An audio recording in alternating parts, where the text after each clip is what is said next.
नमस्कार दोस्तों, आप देख रहे हैं रहस्य के पार और आज इस वीडियो में एक्सप्लेन करेंगे वैम्पायर डायरीज का सीजन 5 का एपिसोड नंबर 5। तो चलिए शुरू करते हैं। शुरू करने से पहले प्लीज वीडियो पे लाइक करें, चैनल को सब्सक्राइब करें और हम ऐसी अमेजिंग वीडियो लाते रहेंगे दिन में 1 या 2। और मैं कहना चाहता हूं गाइस, ओरिजिनल सीरीज भी प्लीज देखो, क्योंकि मैं एक तरह से 3-4 बार देखने के बाद स्क्रिप्टिंग के बाद एक एपिसोड बनाता हूं तो आपको दूसरे चैनल से ज्यादा आई थिंक इन्फॉर्मेशन मिलेगी। और अगर आप कोई बंदे से मिलेंगे जिसने ओरिजिनल पूरी सीरीज देखी है तो आप उससे एक तरह से रिलेट कर पाएंगे और इसमें कोई शॉर्टकट नहीं मिलेंगे, तो आप वो भी जाके देख सकते हैं, आपके लिए अच्छा होगा। तो शुरू करते हैं एपिसोड नंबर 5 राइट नाउ।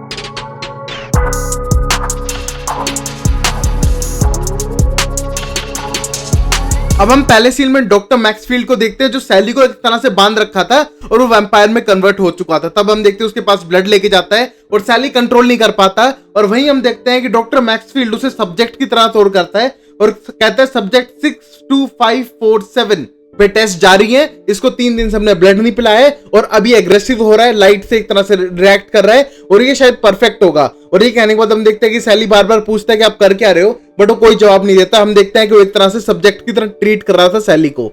हम देखते हैं अलीना बैठ के अपनी डायरी लिख रही थी और एक तरह से बहुत ही ज्यादा निराश होती है और कहती है 4 दिन हो चुके हैं मेरे दोस्त को मरे हुए, और बहुत ज्यादा टेंशन लेने लगती है और उसकी आंखों में आंसू आने लगते हैं। और तभी हम देखते हैं बानी उसके पीछे खड़ी थी और एक तरह से उसके हाथ में उसको कह रही थी प्लीज तुम मत रहो। उसी मोमेंट पे हम देखते हैं कि वहां से डॉक्टर मैक्सफील्ड गुजरते हैं और कहते हैं कि आज शाम के लिए पार्टी के लिए तुमने कॉस्ट्यूम ले लिया। अलीना बोलती है हाँ मुझे लेने जाना है और ये कहने के बाद वहां से वो चला जाता है। और हम देखते हैं कि अलीना बहुत ही ज्यादा उदास थी और सबकी एक तरह से कॉल को अटेंड नहीं कर रही थी। वहीं पर डेमन का कॉल आता है, उसकी कॉल को भी कट करती है, बट हम देखते हैं डेमन पीछे से आता है और कहता है मैंने तुम पकड़ लिया, 3 दिन से तुम मुझसे बात ही नहीं कर रही हो, क्या बात है। बोलती है हमने चैट तो की, बोले 1 मिनट की चैट को चैट नहीं कहते, तुम्हें क्या बात हो गई है। और ये कहने के बाद बोलता है प्लीज तुम बानी की टेंशन मत लो, अपने आप को रिलैक्स करो, सही होगी जैसी भी होगी।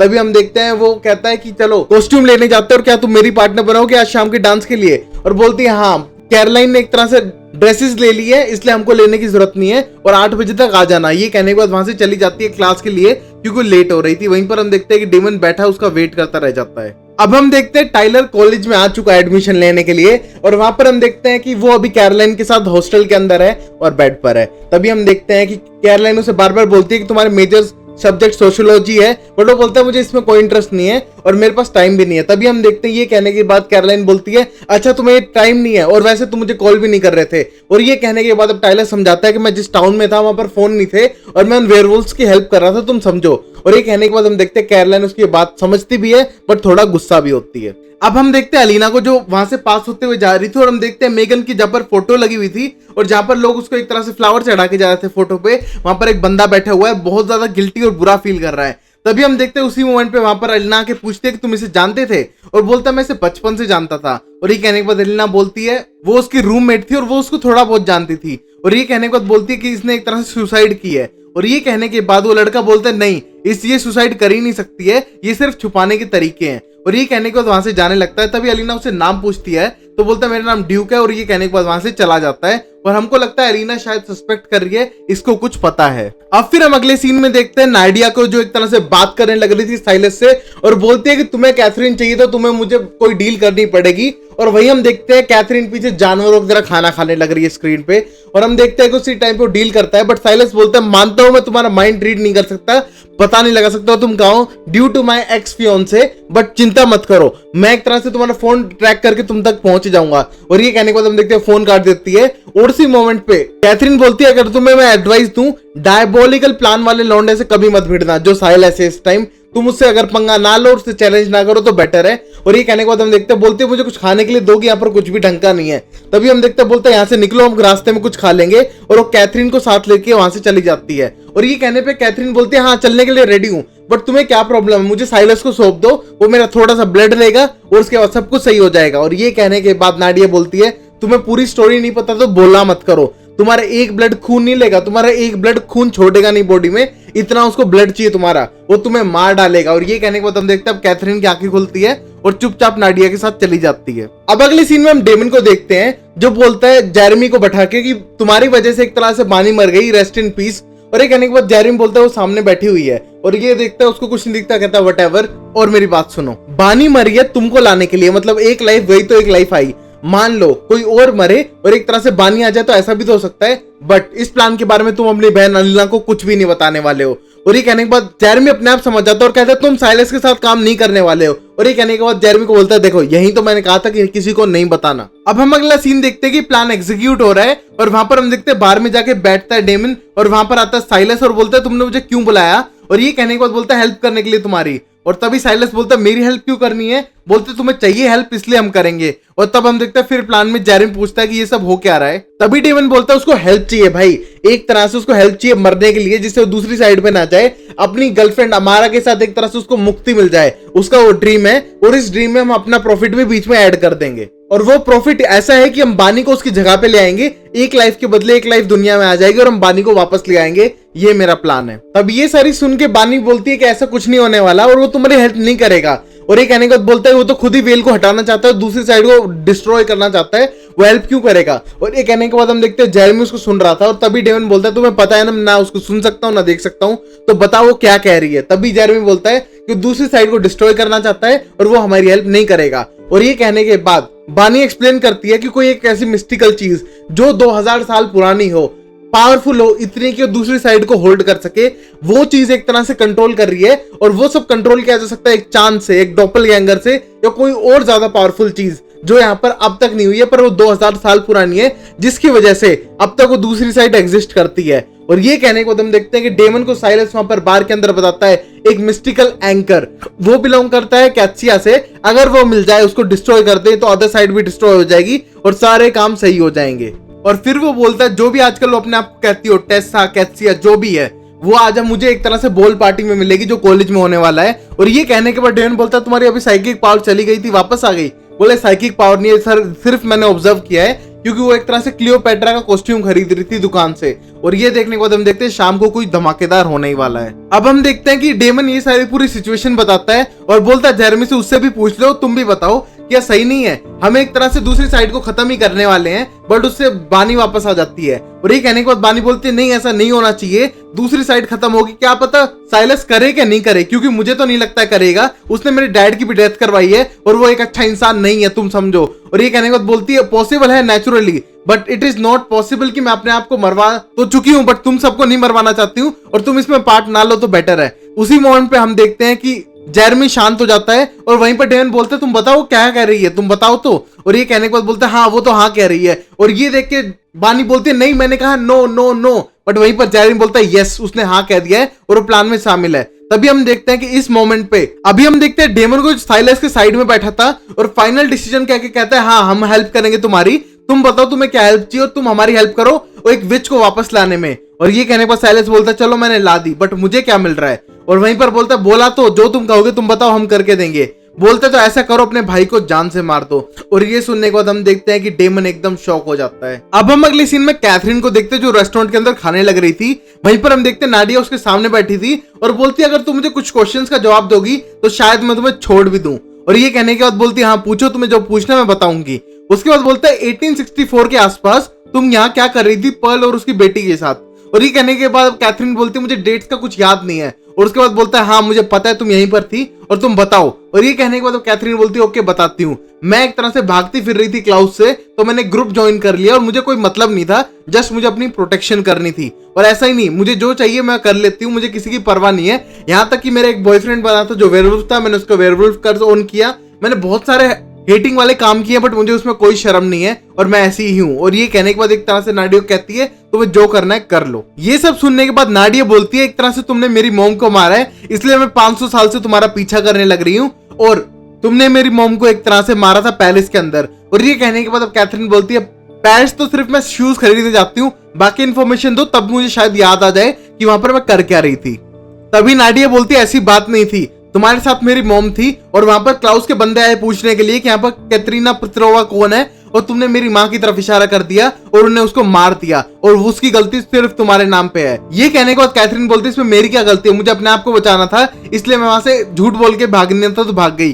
और ये कहने के बाद हम देखते हैं नाडिया बोलते चलो तो अब यहाँ से चलने का टाइम आ गया है, बस यहाँ से चलो। वही हम देखते हो दोनों आगे चलने लगते हो। जैसे ही चलती है हम देखते हैं कैथरीन एक बड़ी सी स्टिक देखती है, वो स्टिक उठाती है किसी बूढ़े आदमी की और सीधा मारती है नाडिया के पेट में और मारने के बाद तोड़ देती है और वहां से भाग जाती है। वहां हम देखते हैं नाडिया जमीन पे गिर जाती है और उसको बहुत ज्यादा चोट लगी थी इस टाइम पे। वही हम देखते हैं बानी अब तक गुस्सा थी जेरेमी पे और चिल्लाती है और कहती है तुम कर क्या रहे हो, साइलस कभी किसी की हेल्प नहीं करता, बहुत सेल्फिश है, तुम उससे हेल्प लेने जा रहे हो, कभी हेल्प नहीं करेगा। और वहीं पर जेरेमी बोलता है और क्या ऑप्शन है हमारे पास, तुमने एक तरह से अपनी जान गंवाई मेरी जान के लिए, अब मैं तुम्हारी जान के लिए कुछ भी नहीं कर सकता हूं। और ये कहने के बाद बोलती है बानी कोई और तरीका होगा, वैसे भी हर तरह का ब्लैक मैजिक करना बेकार ही है, मैंने किया मेरी जान गई, अगर तुम कोई हेल्प करोगे तो साइलस एक तरह से कोई ना कोई गलत काम करवाएगा ही और ये गलती है। और ये कहने के बाद जेरेमी बोलता है कोई भी गलत काम चलेगा इस टाइम पे, मैं तुम्हें फील करना चाहता हूं, मैं तुम्हारे पास चाहता हूं, अलीना को तुम चाहिए, सबको तुम वापस चाहिए, बानी ऐसे नहीं होता है। और ये कहने के बाद एक तरह से कहता है कि हम ये करके रहेंगे क्योंकि हमें तुम वापस चाहिए। अब हम देखते हैं शाम को पार्टी शुरू हो चुकी थी और वहीं पर देखते हैं कि टाइलर और कैरोलिन एक साथ डांस करते हुए नीचे आते हैं और वहीं पर टाइलर बोलता है कि तुमसे ब्यूटीफुल शायद यहाँ पर कोई नहीं है। और तभी हम देखते हैं दोनों डांस करने लगते हैं और तभी उनकी नजर पड़ती है स्टेफन के ऊपर और स्टेफन के ऊपर पड़ने के बाद अब बताती है कि इसके बहुत प्रॉब्लम चल रही है, एक तरह से इसकी ब्रेकअप हुआ अलीना के साथ और इसका एक तरह से मेमोरी लॉस हो चुकी है और एक तरह से पागल हो चुका है। तभी हम देखते हैं वहां पर आता है स्टेफन और स्टेफन को आने के बाद हम देखते हैं वो डांस करने लगता है कैरोलाइन के साथ और टाइलर भी कुछ नहीं कहता क्योंकि उसकी सिचुएशन ऐसी है और वो दोनों डांस करने लग जाते हैं। और डांस करते समय हम देखते हैं अब अलीना और डेमन भी एक साथ वहां पर आ चुके थे। वहीं अलीना को देखते जो डांस भी कर रही थी और एक तरह से बहुत ज्यादा गिल्टी फील कर रही थी बानी की डेथ के ऊपर और कह रही थी काश कि उसको पहले पता चल जाता है और वो उसकी बातों पे नहीं जाती जेरेमी की पे। और वहीं डेमन बोलता है तुम गिल्टी फील मत करो, एक तरह से जेरेमी ने झूठ बोला ना तो उसमें तुम्हारी क्या गलती है। तभी हम देखते हैं बहुत ज्यादा टेंशन होती है और कहती है मैं मेगन के साथ ऐसा नहीं होने दूंगी। और तभी हम देखते हैं मेगन के दोस्त को देखती है और कहती है तुम रुको यहाँ पर, इसको एक तरह से पूछना पड़ेगा मेगन के बारे में बहुत कुछ। और ये कहने के बाद वहां से जाने लगती है और उस मेगन के दोस्त के पास जाके उससे बातचीत करती है। तभी वो बंदा बोलता है तुम मुझसे इतने सारे क्वेश्चन क्यों पूछ रही हो और एक तरह से तुम मेरे को इतना इरिटेट क्यों कर रही हो। और ये देखने के बाद अलीना उसे एक तरह से कंपल्शन में डालती है और बोलती है कि क्या तूने मेगन को मारा है। तभी हम देखते हैं वो बंदा बोलता है नहीं मैंने नहीं मारा है, वो तो मेरी दोस्त थी। और तभी अलीना पूछते तो फिर इतना वियर्ड बिहेव क्यों करते हो। और तभी वो बोलता है कि हाँ मैं वियर्ड बिहेव इसलिए करता हूँ क्योंकि मैं एक तरह से अनलकी पर्सन हूँ, मेरे आसपास के सब लोग मर जाते हैं, दोस्त भाई बहन रिलेटिव्स फ्रेंड्स सब, इसलिए मैं एक तरह से अकेला रहने की कोशिश करता हूँ और थोड़ा मैं वियर्ड हूँ। और ये कहने के बाद अलीना एक तरह से अपने आप को उसके अंदर देखती है और कहती है कि तुम ये सारे क्वेश्चन भूल जाओगे जो मैंने तुम्हें पूछे हैं। और ये कहने के बाद वो बंदा वहां से चला जाता है और हम देखते हैं कि अलीना उसकी तरफ देखती है और एक तरह से बहुत बुरा फील करती है। अब हम अगले सीन में देखते हैं कैसिया को जो वहां पर पार्टी के अंदर आती है क्लियोपेट्रा बन के और बहुत ही कॉन्फिडेंट दिखाई देती है। वहीं पर हम देखते हैं वो स्टेफन के साइड जाके बैठ जाती है और स्टेफन उसकी तरफ देख के कहता है शायद मैं आपको जानता नहीं हूं। और ये कहने के बाद बोलती है हाँ मेरा नाम पैसा है, ऊपर से कुछ लोग मुझे कैसिया बुलाते हैं। और ये कहने के बाद अब स्टेफन बोलता है तुम ही हो जिसने मेरी मेमोरी रेस की है। और ये कहने के बाद कैसिया बोलती है हाँ नो आई एम सॉरी, मैं करना नहीं चाहती थी, ये मेरे हाथ में नहीं था बट मुझे करना पड़ा, आई एम सॉरी, अगर तुम्हें बुरा लगा तो मैं तुम्हारे लिए ड्रिंक बाय कर सकती हूँ एज अ सॉरी गिफ्ट। तभी हम देखते हैं कि वहां पर आ जाता है डेमन और बोलता है यार ये तुम्हारी ड्रिंक नहीं पी पाएगा, इसको मेरे साथ चलना है। और हम देखते हैं कि स्टेफन को डेमन अपने साथ लेके जा चुका है और वहां पर हम देखते हैं कि इस मोमेंट पे स्टेफन नाराज था और कहता है कि तुम बहुत ही बुरे दोस्त हो या फिर जो मुझे अपना भाई बताते हो, तुम एक तरह से लड़की से मुझे दूर ले जा रहे हो। और ये कहने के बाद डेमन बोलता है याद रखो इसका आखिरी वाला एक्स तो अब तक भुगत रहा है इसे, तुझे कब तक भुगतेगी। और ये कहने के बाद उसे अलग ले जाता है और तभी हम देखते हैं कि वहां पर पीछे साइलस खड़ा था और तभी हम देखते हैं वो पीछे मुड़ने के लिए कहता है। जैसे स्टेफन पीछे मुड़ता है और एकदम हैरान हो जाता है अपने जैसे को देखकर और तभी हम देखते हैं कि उसकी गर्दन तोड़ देता है डेमन। और ये करने के बाद डेमन पूछता है कि मैंने मेरे भाई की गर्दन तोड़ दी बट बताओ तुमने ऐसा क्यों करवाया मुझसे। और ये कहने के बाद साइलस बोलता है मैं तुम्हारा मन भी पढ़ सकता हूँ और मेरा एक तरह से लिंक टूट चुका है तुम्हारे भाई से क्योंकि तुम्हारे भाई के अंदर मैजिक करके उसने मुझे लिंक किया था और अब वो टूट चुका है तो मैं पावरफुल हो चुका हूँ, अब वापस जाता हूँ मैं उसके पास। और ये कहने के बाद बोलता है डेमन जो करोगे बेकार रहेगा क्योंकि अगर तुम उसमें इंटरेस्ट दिखाने लगोगे उसको आराम से पता चल जाएगा। तभी साइलस बोलता है ऐसा कुछ नहीं होने वाला, उसको बिल्कुल भी पता नहीं चलेगा। द रीजन इज इतने सारे लोगों में वो सिर्फ स्टेफन के पास जाके क्यों बैठी, उसका रीजन ये है कि इस फेस से इस शक्ल से अभी भी वो प्यार करती है, चाहे उसको कितनी भी नफरत करे बट एक मोमेंट पे उसको प्यार था तो हमेशा जाएगी और मैं वापस जाऊंगा तुम देखना कि उसको बिल्कुल भी शक नहीं होगा। ये कहने के बाद वहां से चला जाता है। अब हम देखते हैं साइलस जो स्टेफन बन के कैसिया के साइड में बैठ जाता है और कहता है मेरा भाई तो कह रहा है कि तुम बहुत ही विल हो और तुम्हारे साथ टाइम नहीं बिताना चाहिए बट मेरा मन कर रहा है तुम्हारे साथ टाइम बिताने के लिए। और ये कहने के बाद देखते हैं कैसिया हंसने लगती है और ये देखने के बाद मस्का मारते हुए कहता है कि तुम्हारी स्माइल कितनी अच्छी है। और ये कहने के बाद हम देखते हैं दोनों बातचीत करने लगते हैं और वहीं पर साइलस स्टेफन बन के बहुत ज्यादा फ्लर्ट कर रहा था उसे। फिर हम देखते हैं वो दोनों डांस के लिए चले जाते हैं और डांस करने लगते हैं। वहीं पर हम देखते हैं कैसिया बहुत ही ज्यादा खुश दिखाई देती है उस मोमेंट पर। अब हम देखते हैं डांस करते हुए स्टेफन बोलता है कि तुम वैसे स्कूल के अंदर कर क्या रही हो। और ये कहने के बाद कैसिया बोलती है मैं एक तरह से इतनी तैयार तब हुई थी जब मेरी शादी थी। और ये कहने के बाद स्टेफन जो साइलेस से बोलता है हाँ पूरी तरह से तुम तैयार होकर आई थी और तुम कितनी खुश थी। और ये कहने के बाद अब कैथरिन बोलती मैंने सारी बातें तुम्हारी मेमोरी से मिटा दी थी स्टेफन, तुम्हें सब याद कैसे है। और ये कहने के बाद बोलता है जस्ट मुझे याद थी और मुझे कुछ लोगों ने बताई थी। और ये कहने के बाद बोलती है हाँ चलो कुछ नहीं, मैं थोड़ा गुस्सा हो जाती हूँ, मुझे इनसिक्योरिटीज हैं, बट मैं एक तरह से फिर से वो खुशी पाना चाहती हूँ। तभी कैथरिन बोलती है एक तरह से मेरी गलती है एक मैनिपुलेटिव बिच से शादी करने के लिए। और ये कहने के बाद अब स्टेफन के साइलेस बोलते हैं नहीं इतना भी बुरा नहीं होगा, कोई तो तुमने उसके अंदर क्वालिटीज देखी होंगी जब तुमने उससे शादी की। तभी साइलेस बोलता है एक तरह से स्टेफन बनके कि यार कोई तो उसमें क्वालिटी होगी जो तुम्हें पसंद थी। और ये कहने के बाद बोलती है शायद होगी, बट अब एक तरह से पछताएगा मुझे ना पाकर। और ये कहने के बाद हम देखते हैं दोनों बातचीत करने लगते हैं। वहीं पर अपना माइंड कंपल्शन शुरू करता है साइलेस और एक तरह से उससे पूछने लगता है कि वो टेलिस्मेंट कहां पर है। और उसकी वजह से हम देखते हैं कि अब कैथरिन उसके कंट्रोल में आ चुकी थी और बोलती है उसे भी नहीं पता, एक तरह से ट्रेवलर्स ने उसको मार दिया था और टेलिस्मेंट चुरा लिया था और वो हमेशा घूमते रहते हैं तो उनको पता नहीं वो कहां पर है, बट उसको ढूंढने के लिए वो यहाँ पर आई है। यहाँ पर वो अपने एक तरह के नेकलेस लेने आई है जिसकी पावर को यूज करके वो लोकेटर स्पेल करेगी और पता लगाएगी। और ये सुनने के बाद अब साइलेस बोलता है कि जितनी भी बातें हमारे बीच हुई हैं वो सब तुम भूल जाओगी। और ये देख के हम देखते हैं कि अपनी मेमोरी सारी भूल जाती है और वो डांस करने लग जाते हैं वापस पहले जैसे। अब हम देखते हैं कि वो डांस करने के बाद वहां से चला जाता है और हम देखते हैं कि इस टाइम पे स्टेफन को फिर होश आ चुका है, जिसे देख के डेमन वहीं पर खड़ा था। और हम देखते हैं कि अब साइलेस की मेंटल पावर वापस जा चुकी है क्योंकि वो वापस लिंक हो चुका है स्टेफन से। और ये देख के हम देखते हैं स्टेफन एक तरह से डेमन से बोलता है कि तुम ये सब कर क्या रहे हो और तुम उसकी हेल्प क्यों कर रहे हो। तभी हम देखते हैं ये कहने के बाद अब डेमन बोलते हैं एक तरह से हम बानी को वापस लाने की कोशिश कर रहे हैं और ये हमारा भी प्लान है, उसकी बेस्ट फ्रेंड आ जाएगी अलीना की और जरूरी है। और ये कहने के बाद फिर से उसकी गर्दन तोड़ता है जिससे हम देखते हैं कि साइलेस की पावर वापस आ चुकी है, जैसे ही वो मरेगा उसकी पावर वापस आ जाती है। वहीं हम देखते हैं इसी पार्टी के अंदर अलीना जाती है प्रोफेसर के पास, प्रोफेसर मैक्सफील्ड के पास और बोलती है कि मैं आपसे बात कर सकती हूँ। बोलता है कि हाँ। और ये करने के बाद हम देखते हैं और दोनों डांस के लिए पूछते हैं अलीना कि क्या मैं मेरे टीचर के साथ डांस कर सकती हूँ, क्या है अलाउड है। बोलती है हाँ तुम मेरी स्टूडेंट नहीं हो बट स्टिल हम डांस कर सकते हैं और डांस करने लगते हैं। तभी वो पूछती है कि क्या मैं जान सकती हूँ मेगन के डेथ का रीजन और अपने झूठ क्यों बोला। और ये बोलने के बाद बोलता है कि मुझे एक तरह से चेंज करना पड़ा, मैं यहाँ पर माउंटेन लाइन नहीं लिख सकता हूँ, ऊपर से अगर मैंने कुछ गलत लिख दिया तो मेरी जॉब चली जाएगी। और जॉब जाने के बाद यहाँ पर सब लोग एक तरह से जानते हैं इस चीज को। और ये कहने के बाद बोलते क्या जानते, तब उसके कान में बोलता है कि वो वैम्पायर अटैक था और हमें पता है कि तुम भी एक वैम्पायर हो और अपनी दोस्तों को यहाँ से दूर रखो क्योंकि लोगों की नजर तुम्हारे ऊपर है और वापस मिस्टिक फॉल्स में चले जाओ और हम आखिरी बार बात कर रहे हैं। और ये कहने के बाद वहां से चला जाता है और अलीना एकदम शॉक हो जाती है सुनकर। अब हम अगली सीन में देखते हैं कैरोलाइन को टाइलर को एक साथ। यहाँ पर टाइलर बोलता है कि वो ये सब नहीं सह सकता है और शायद वो एक तरह से कॉन्सेंट्रेट नहीं कर पाएगा कॉलेज में और एक तरह से इसके लिए बहुत ज्यादा हो रहा है, वो कुछ समझ भी नहीं पाएगा और सिचुएशन ऐसी नहीं है। और ये कहने के बाद कैरोलाइन बोलती है तुम्हारी मर्जी है, मेरे हिसाब से मैंने तुम्हें कुछ ज्यादा फोर्स कर दिया। और ये कहने के बाद बोलते टाइलर नहीं कर सकता हूं मैं, ऊपर से हमको यहाँ पर क्लाउस ने इजाजत दी है साथ रहने की तो हम साथ रह रहे हैं और क्लाउस सब कुछ डिसाइड करता है, मैं ऐसा नहीं होने दूंगा। और कहता है कि उसने मेरी माँ को भी मार डाला और मेरी लाइफ एक तरह से अधूरी हो चुकी है, अकेला पड़ चुका हूँ और मैं इन सब चीजों में नहीं आने वाला। और ये कह के वहां से चला जाता है। वहीं पर हम देखते हैं कि अब कैरोलाइन बहुत ही ज्यादा नाराज और उदास हो जाती है। अब हम देखते हैं कैथरीन को, नाडिया को। हम देखते हैं नाडिया को पूरा स्टेक लगा हुआ है और जमीन पे गिरी हुई है। वहीं पर हम देखते हैं कैथरीन उसके पास वापस आती है और कहती है मैंने तुम्हारे दिल पे नहीं मारा मारने के लिए, जस्ट तुम्हें एक तरह से घायल किया है। तभी वो बोलती है कि तुमने मुझसे झूठ क्यों बोला नाडिया कि तुम्हारी मॉम इटली में मरी है, मुझे खूब याद है मैंने इटली में किसी को इस तरह नहीं मारा, तुम झूठ बोल रही हो। और ये कहने के बाद नाडिया बोलती है हाँ मैंने झूठ बोला, जगह के बारे में झूठ बोला, बट तुमने मेरी मॉम को मारा था। और वो बोलती है कि तुमने मेरी मॉम को इंग्लैंड में मारा था, एक पुराने जंगल की तरफ एक छोटी सी हट के अंदर मारा था और एक तरह से उसने अपने आप को फांसी दे दी थी और एक तरह से बचने के लिए क्लाउस से।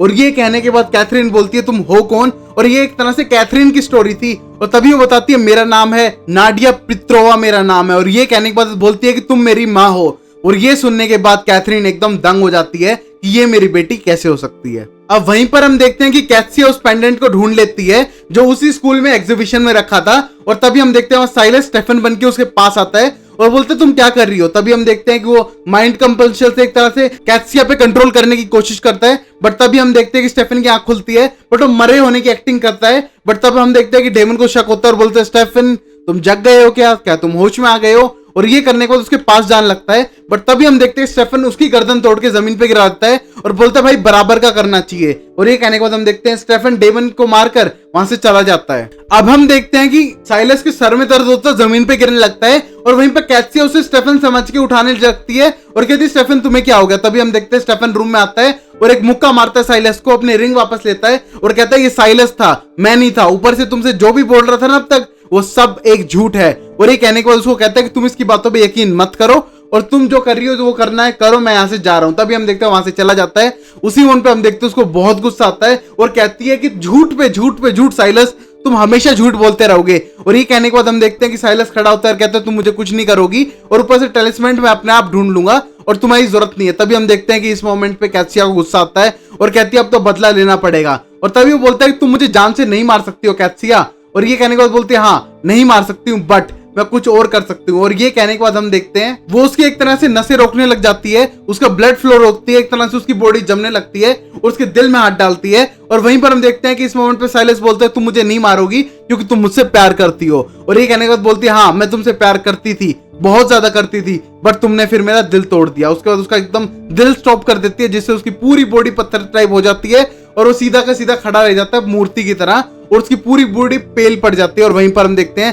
कैथिया की आंखों में आंसू थे। अब हम देखते हैं डॉक्टर मैक्सफील्ड को, जो मेगन का दोस्त है, उसको बोल रहे होते हैं कि तुम यहाँ से जाओ और मैं तुम्हारा एक तरह से लीगल गार्डियन हूँ और तुम ऐसा करो कि यहाँ से चले जाओ। पहली बात तो कैब ले लेना और कैब के पैसे देने लगता है और बोलता है अलीना गिलबर्ट से बात मत करो तो ज्यादा बेटर है। और बोलते है तुम अब यहाँ से जा सकते हो और अभी भी मैं तुम्हारी केयर करता हूँ चाहे मैं दिखाता ना हूँ। और ये करने के बाद हम देखते हैं उसे बाहर भेज देता है। वही हम देखते हैं अलीना डेमन के साथ उसी रूम में जाती है और वहां पर साइलस की बॉडी पड़ी थी और उसको देख के बोलती है साइलस की बॉडी एक तरह से मर चुका है, ये तो अच्छी बात है। और तभी डेमन बोलता है नहीं ये अच्छी बात नहीं है, हमारे कुछ और प्लान थे। अब हम देखते हैं नाडिया को जो होश में आती है और उसका एक तरह से स्टेक निकाल लिया था और वहीं पर हम देखते हैं कैथरीन घूम रही थी और तभी वो कैथरीन से बोलती तुम यहाँ से भाग जाओ तो बेटर है, साइलस तुम्हें पकड़ लेगा। तभी कैथरीन बोलती है नहीं पकड़ेगा, मैं उससे तेज हूं, ऊपर से मैं उससे ज्यादा स्मार्ट हूं, मैं बच जाऊंगी। वैसे भी अगर वो मुझे अब मार देगा वरना वो दूसरी साइड चला जाएगा और अगर वो दूसरी साइड चला गया तो समझो फिर वो वापस नहीं आने वाला विच बनकर, तो इसलिए वो वेट करेगा जब तक उसको सॉल्यूशन नहीं मिल जाता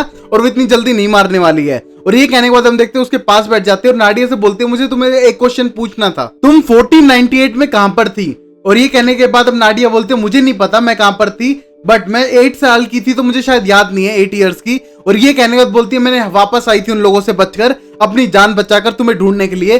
हर गांव हर शहर पूरा बुल्गारिया छान मारा था मैंने, बट मुझे तुम नहीं मिली थी। और ये कहने के बाद हम देखते हैं कि अब नाडिया भी इमोशनल हो जाती है कि उसकी माँ उसके बारे में रियल में चिंता करती थी। अब फिर हम अगले सीन में देखते हैं कैरोलाइन को, जहां पर वो जाती है सीधा टाइलर के पास और टाइलर से बोलती है कि तुम मुझसे हेट करते हो मानती हूँ क्लाउस से, बट उससे ज्यादा तुम मुझसे प्यार कर सकते हो और यहाँ पर रुक सकते हो। और ये कहने के बाद टाइलर बोलता है नहीं ऐसा नहीं होने वाला और मैं यहाँ से जा रहा हूँ। और तभी कैरोलाइन बोलती है अगर तुमसे 1% भी प्यार करते हो तो तुम रुक जाओगे, आगे नहीं बढ़ोगे, और अगर तुम आगे बढ़ गए तो याद रखना मैं तुम्हें जिंदगी में बात नहीं करना चाहूंगी, फिर सब कुछ खत्म हो जाएगा, दी एंड। तभी हम देखते हैं टाइलर बिना रुके वहां से चला जाता है और वहां पर कैरोलाइन बैठ के रोने लग जाती है कि सब कुछ खत्म हो चुका है। अब अगले हम सीन में देखते हैं अलीना को, जो बताती है डॉक्टर मैक्सफील्ड के बारे में कि वो सारी वैम्पायर के बारे में जानता है और उसने मुझे कहा कि कॉलेज छोड़ दो और अपने टाउन वापस चली जाओ, अगर तुम यहाँ पर रही तो शायद तुम्हारी जान खतरे में पड़ सकती है और कुछ लोग तुम्हें किडनैप या मार भी सकते हैं। और ये कहने के बाद यहाँ पर भेज दिया। और ये कहने के बाद अब डेमन बोलता है क्या तुम्हें इन बातों पे यकीन है। वो बोलती है हाँ मुझे तो यकीन है, शायद मैं ना जाऊं। कैरोलाइन की भी थोड़ी टेंशन है। तभी हम देखते हैं वहां पर आ जाती कैथरीन। कैथरीन नॉक करती है और कहती है मेरे पास ज्यादा टाइम नहीं है, डेमन तुमने मुझे क्यों बुलाया। तभी हम देखते हैं डेमन के प्लान बहुत ही बेकार थे। और तभी हम देखते हैं वो अंदर आती है और बोलती है मुझे जल्दी यहाँ से जाना है, बताओ क्या करना है। तभी हम देखते हैं साइलस की डेड बॉडी देखती है और इसको देखने के बाद हंसती है और कहती है चलो तुमने पहली बार तो कोई सही काम किया। कैथरीन पियर्स फिर से एक बार बच चुकी है क्योंकि अब साइलस यहाँ पर पड़ा है और ये शायद कभी जिंदा ना हो। तभी हम देखते हैं कि डेमन उसके पास लेके जाता है और उसको एक तरह से उस पे फीड करने पे मजबूर करता है। और ये देख के हम देखते हैं कि अब कैथरीन एक तरह की माफी मांगती है और कहती है प्लीज मेरे साथ ऐसा मत करो, मैं मर जाऊंगी, वो मेरा एक एक बूंद खून पी जाएगा और यहाँ मैं खत्म हो जाऊंगी। डेमन तुम ऐसा मत करना, Damon please please please. But हम देखते हैं डेमन कुछ नहीं करता, उसको फीड कराना शुरू करता है और ये देख के वो चिल्लाती है, रोती है, भीख मांगती है डेमन से, बट वो नहीं देता। और वहीं अलीना ये सब देख के बहुत ज्यादा बुरा फील कर रही थी। अब हम देखते हैं साइलस उसका सर पकड़ लेता है और उसका सारा ब्लड पीने के बाद अब कैथरीन को नीचे जमीन पे फेंक देता है। अब थोड़ी देर बाद देखते हैं कि वो दोनों वेट कर रहे थे, इनमें से कोई तो एक उठे और तभी हम देखते हैं यहाँ पर अब कैथरीन की आंखें खुलती है और ये देख के अलीना बोलते यार फिर से उठ गई। तभी हम देखते हैं जैसे वो उठती है और कहती है क्या मैं नर्क के अंदर हूँ। और यहीं पर एपिसोड नंबर 5 खत्म होता है। तो guys I hope you like this episode. मैं दोनों सीरीज कंटिन्यू करूंगा, ज्यादा से ज्यादा अपलोड करने की कोशिश करूंगा, तो प्लीज सपोर्ट करो। और इसके बाद हम और भी सीरीज लाएंगे और मैं जल्दी से जल्दी ज्यादा से ज्यादा एपिसोड डालने की कोशिश करूंगा। बट आपको ज्यादा से ज्यादा लाइक करना है, ज्यादा से ज्यादा सब्सक्राइब करना है गाइस। आपका एक लाइक बटन मेरा दिन बना देता है, तो प्लीज वीडियो को जरूर लाइक कर दो। और अब हम देखेंगे कि साइलस वापस आ पाता है कि नहीं, अब कैथसिया कैसे हैंडल करेगी, और ये ट्रैवलर्स कितनी बड़ी चीज है जिन्हें कैथसिया को पुराने टाइम में मार दिया था। और ये सब देखेंगे अगले एपिसोड में। तब तक के लिए अपना ख्याल रखो, लाइक शेयर सब्सक्राइब करो, अपना ख्याल ज्यादा रखो। Take care and bye bye and Tata.